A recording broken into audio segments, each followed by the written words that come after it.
제가 어제 말씀도 보았지만 하나님은 우리에게 늘 훈련을 시키십니다. 그 훈련은 뭘까요? 신앙인이 받는 훈련은 하나님을 집중하게 하는 것입니다. 하나님께 마음을 향하고 하나님을 바라보고 하나님을 의지하기를 바란다는 것이죠. 이스라엘 사람들은 그 하나님을 바라보기 위해서 오랜 시간 훈련했습니다. 애굽에 있는 동안 종살이했습니다. 그 종살이도 훈련입니다. 삶의 어려움도 있었지만 그 삶의 어려움 때문에 하나님 앞에 부르짖을 수 있었습니다. 아마 삶의 어려움이 없었다면 어땠을까요? 종살이를 하지 않았다면 아마 애굽의 문화에 자연스럽게 휩쓸리지 않았을까 생각합니다. 그러나 그 어려움 때문에 오히려 하나님을 바라보게 됐고 하나님을 의지하게 됐습니다. 그리고 하나님께서는 또 애굽에서 건져주십니다. 건져주신 후에 어떻게 되었습니까? 그렇게 고생을 해도 역시 하나님 앞에서 죄악을 범하다 보니 다시 훈련을 받게 됩니다. 좀 더 강한 광야에서의 훈련을 받게 되죠. 그 광야에서의 훈련도 마찬가지입니다. 하나님을 바라보고 마음의 중심을 하나님께 두는 훈련이라는 것이죠. 그 하나님의 말씀에 철저히 순종하는 것, 그것이 바로 하나님의 뜻이라는 것입니다. 하나님은 계속적으로 우리도 이렇게 훈련하고 계시지 않나 생각합니다. 그 광야에서도 마치 칼이 뜨거운 곳에 들어갔다, 또 물속에 들어갔다, 또 대장장이가 때려서 완성되듯이 우리의 인생도 온전하게 하나님의 뜻 안에서 이루어지기를 하나님께서는 원하고 계시는 것이죠. 그 완성된 모습은 뭘까요? 바로 주님이 가라 할 때 가는 것이고 서라 할 때 서는 것입니다. 결국 하나님의 온전하신 인도함을 인정하고 순종하는 삶이라는 것이죠. 그것이 사는 길이고 또 그것이 구원의 길이고 하나님이 뜻하신 바 역사하는 길이라는 것이죠. 하나님은 그렇게 군대를 만들어 가십니다. 싸움의 기술을 가르치는 것이 아니고 무기를 발전시키는 기술을 전수해 주시는 것도 아니고 오직 하나님께 집중하는 것, 하나님을 바라보는 것, 이것을 하나님께서는 원하고 계시다는 것이죠. 결국 하나님의 군대는 어떻게 행동할까요? 하나님의 뜻대로 행동합니다.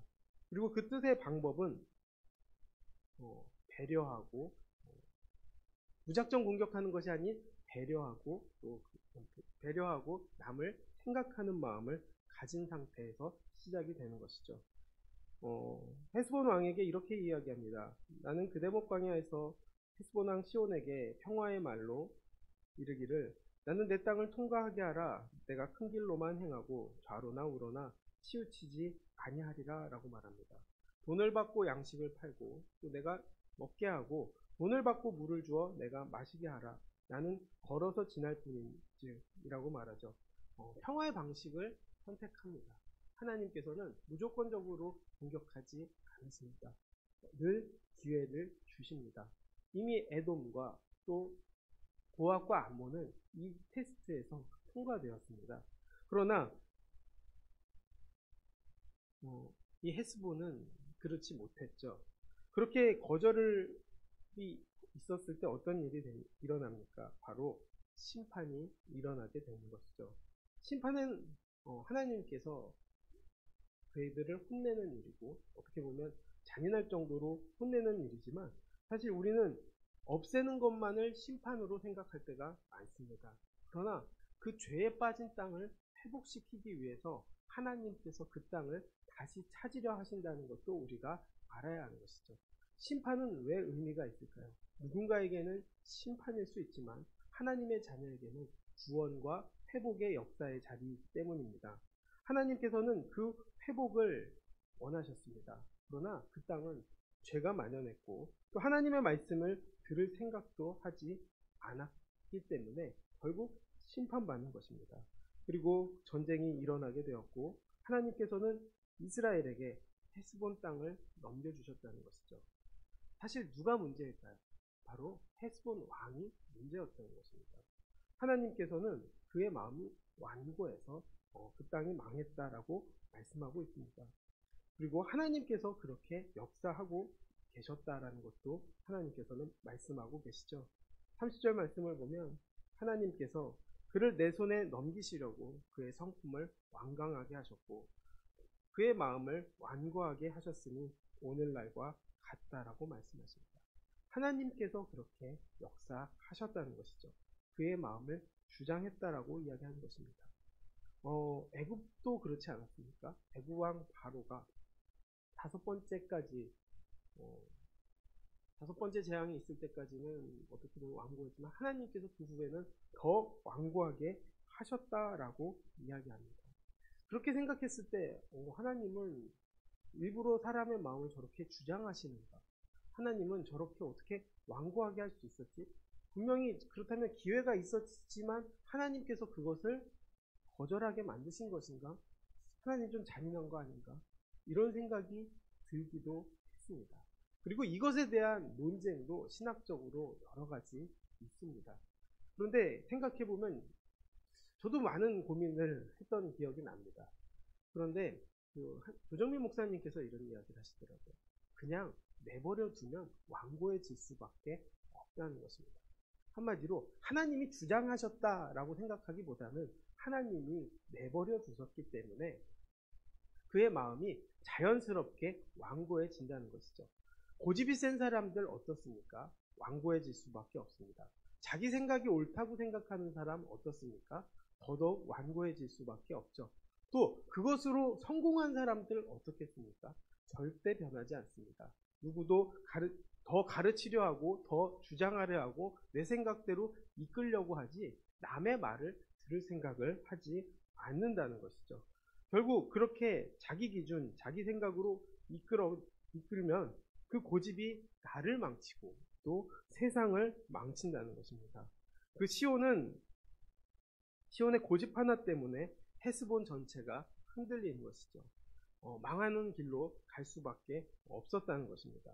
사실 그들의 입장도 이해가 됩니다. 어찌 보면 타협은 곧 패배다라고 생각했을 수 있습니다. 또 자기 자존심을 세워서 하나님의 뜻을 거절했다 이렇게 이야기할 수 있지만 그 안에 역시 두려움이 있었을 것입니다. 쉽지 않은 일입니다. 누군가 200만이나 되는 민족이 내 땅을 지나간다. 이것은 어찌 보면 문제가 당연히 일어날 수밖에 없는 상황 아닙니까? 또 얼마나 두려운 상황이겠습니까? 사실상 한 지역의 인구가 한 길을 걸어간다는 것은 결코 만만한 일이 아니고 사실 또 다른 나라가 그렇게 지나간다면 많이 두려운 일일 수밖에 없습니다. 그렇기 때문에 그럴 때 누군가는 하나님을 바라보고 하나님을 의지하지만 결국 그럴 때일수록 나를 믿고 내 힘을 믿고 또 세상의 힘을 믿었을 때 망하게 되는 것이죠. 결국 우리는 생각을 유연하게 할 수 있어야 합니다.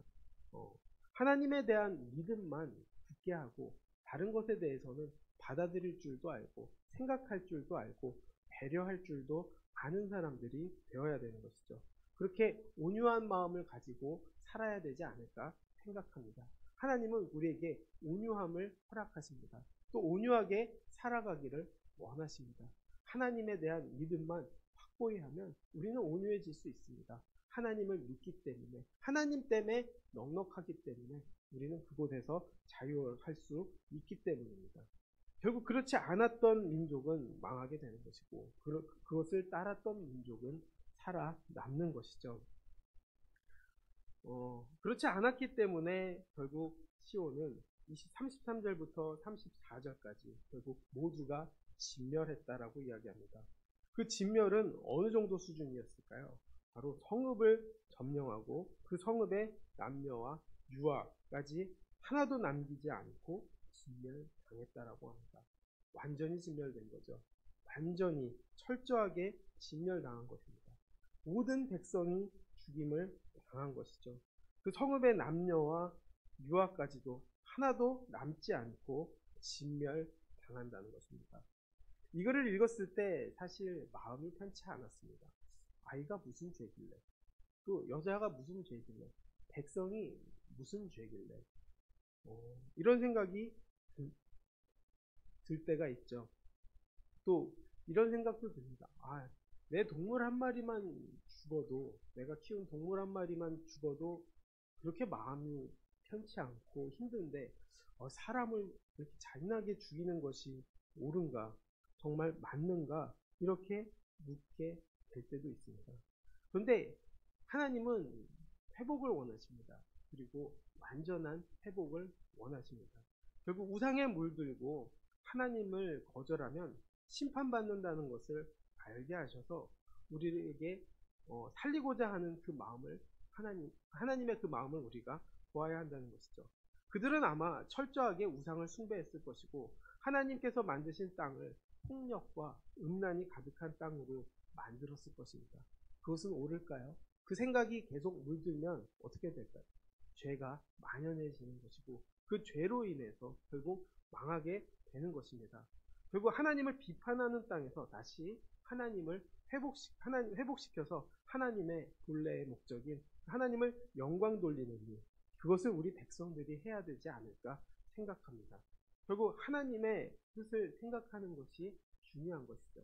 하나님을 생각하고 하나님께 집중하면 그것이 잔인하다 할지라도 또 그것이 내 눈에는 옳지 않다 할지라도 하나님 뜻에 순종하는 것이죠. 그리고 하나님이 옳음을 인정할 줄 알아야 이 일이 가능하다는 것이죠. 철저한 훈련 속에서 이러한 일들을 할 수 있게 된다는 것입니다. 이것을 모르면 자칫하면 하나님이 잔인한 분, 또 관용이 없는 분이라고 생각할 수 있습니다. 또 인본주의에 빠지게 되면 더 심각해집니다. 오히려 하나님이 너무 잔인하고 나쁘다라고 생각하죠. 그리고 관용이란 이름으로 결국 더 많은 죄들을 우리가 짓는 것을 보지 않습니까? 그렇기 때문에 노아의 때도 또 소돔과 고모라의 때도 또 예수님께서 말씀하시는 그 마지막 때도 마찬가지입니다. 하나님을 거부하고 거절하는 시대에는 어느 순간 심판을 받는다는 것이죠. 하나님께서는 오래 참으십니다. 그러나 심판도 반드시 하신다는 것입니다. 지금 우리도 그런 시대에 살고 있습니다. 하나님을 욕하고 하나님을 비판하고 구원의 길을 생각하기보다는 내 힘으로 할 수 있다. 내 생각으로 이룰 수 있다. 생각하는 대로 이루어진다. 또 노력하면 이루어진다. 이렇게 이야기하지만 하나님이 한번 흔드는 순간에 모든 것이 무너지는 것을 우리가 알지 않습니까? 그렇다면 우리는 그 하나님께 더 마음을 집중해야 합니다. 지금 이 자리에서도 하나님을 향한 마음이 더 넘쳐나기를 원합니다. 하나님께 더 우리의 기도가 하나님을 집중하기 위한, 하나님의 마음을 알기 위한, 하나님을 더욱더 의식하기 위한 기도가 되기를 원합니다. 그렇게 기도됐을 때 하나님께서는 인도하시고 역사하시고 책임져 주시는 것입니다. 그 하나님께서 하시는 큰 일을 기대하게 되기를 원합니다. 또 하나님께서 하시는 새 일이 있음을 우리가 알게 되기를 원합니다. 결국 하나님이 그 행하시는 모든 것들을 우리가 목격함으로 인해 하나님을 더욱더 바라보게 되기를 원합니다. 하나님은 우리를 택하셨습니다. 우리를 인도하십니다.